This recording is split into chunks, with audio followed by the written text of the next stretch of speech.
जून 2025 गुजरांवाला पाकिस्तान। एक घर जो कभी हंसी खुशी का गहवारा था आज मातम कथा बना हुआ है। 19 मई को नौशेरा वर्का के इस घर से दो बहनों 22 साला और 19 साला की लाशें मिलती हैं। इनके वालिद जो हाल ही में इटली से पाकिस्तान लौटे थे ने पुलिस को एक दिल दहला देने वाली कहानी सुनाई। डकैती की एक वारदात जिसमें डाकू न सिर्फ लाखों रुपए और यूरो लूट कर ले गए बल्कि उनकी आंखों के सामने उनकी दो जवान बेटियों को गोलियां मारकर कत्ल कर गए। ये एक सीधा साधा डकैती और कत्ल का केस लगता था, लेकिन एक महीने की तफ्तीश के बाद कहानी ने एक ऐसा मोड़ लिया जिसने सबको हिलाकर रख दिया। पुलिस ने उसी बाप और उसकी बीवी को अपनी ही बेटियों के कत्ल के इल्जाम में गिरफ्तार कर लिया। मुद्दे अब मुलजिम बन चुका था। ये कहानी है वालिद की इटली से वापसी, घर में डकैती और दो बहनों के पुरअसरार कत्ल की, जिसका राज खुद घर की चारदीवारी में दफन था। आइए पहले उस कहानी को तफसील से जानते हैं जो मकतूलीन के वालिद ने पुलिस को बताई। 19 मई की सुबह तकरीबन 9:30 बजे वालिद जो 22 साल इटली में गुजारने के बाद कुछ ही दिन पहले वतन लौटे थे, अपनी अहलिया के हमरा बैंक से 12 लाख रुपए निकलवाकर घर पहुंचे। वालिद के मुताबिक उन्होंने ये रकम अपनी बड़ी बेटी को संभालने के लिए दी। कुछ ही देर बाद छोटी बेटी ने अपने वालिद से एफए के इम्तिहानात के लिए बाजार से कुछ चीज़ें लाने को कहा। वालिद और वालिदा मोटरसाइकिल पर बाजार के लिए रवाना हुए। उनका कहना था कि जब उन्होंने चीज़ों की तफसीलात पूछने के लिए बेटियों को फ़ोन किया तो किसी ने कॉल नहीं उठाई। तशवीश पड़ी तो वो फ़ौरन घर वापस पलटे। 5 से 7 मिनट के अंदर वो एक हमसाये के साथ घर में दाखिल हुए। अंदर का मंजर कयामत खेज था। वालिद ने दावा किया कि 3 नामालूम डाकुओं ने उनकी बड़ी बेटी के सर और छाती पर और छोटी बेटी के मुंह और सर पर गोलियां मारी। डाकू उन्हें जान से मारने की धमकियां देते हुए सैफ अलमारी से 12 लाख रुपए और 3000 यूरो लेकर फरार हो गए। ये एक ऐसी वारदात थी जिसने पूरे इलाके को सोगवार कर दिया था। SSP crime control department captain retired Mansoor Aman के मुताबिक ये एक इंतहाई हसास केस था। पुलिस ने जब तफ्तीश शुरू की तो बाप की कहानी में कई झोल नजर आने लगे। पहला शक, पुलिस ने इलाके के तमाम सीसीटीवी कैमरों का रिकॉर्ड निकलवाया। गली से गुजरने वाले हर शख्स से पूछगछ की गई, लेकिन किसी ने भी 3 डाकुओं को वारदात के बाद भागते हुए नहीं देखा। किसी भी कैमरे में कोई मशकूक शख्स नजर नहीं आया। दूसरा शक, वालिद ने कहा था कि वो बेटी के कहने पर इम्तिहानात का सामान लेने बाजार गए थे।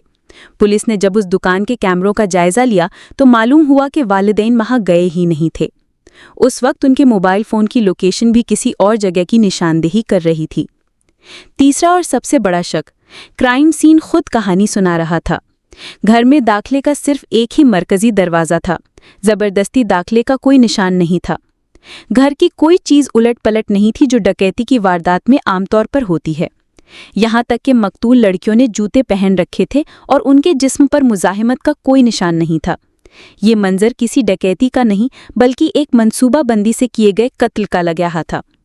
असल हकीकत तब सामने आई जब पुलिस ने वालिदैन के मोबाइल फ़ोन्स का फोरेंसिक किया। उनके दरमियान होने वाली व्हाट्सएप गुफ्तगू ने सारा राज फाश कर दिया। पुलिस को मालूम हुआ कि बड़ी बेटी ने 2 साल कबल यूनिवर्सिटी में अपने एक क्लास फेलो से खुफिया कोर्ट मैरिज कर ली थी। ये बात छोटी बेटी को मालूम थी, जिसने अपनी माँ को बता दिया। माँ ने फ़ौरन इटली में मौजूद अपने शौहर को फ़ोन करके ये खबर दी।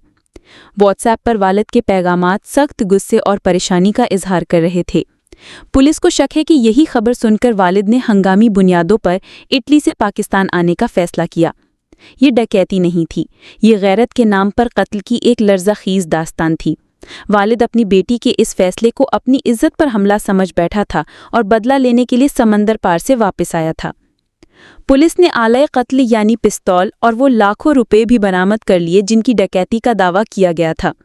पुलिस का इल्ज़ाम है कि बेटियों पर फायरिंग वालिद ने की, जबकि मां ने आलय कत्ल और दीगर शवाहिद छुपाने में उसकी मदद की। वो इस जुर्म में बराबर की शरीक थीं।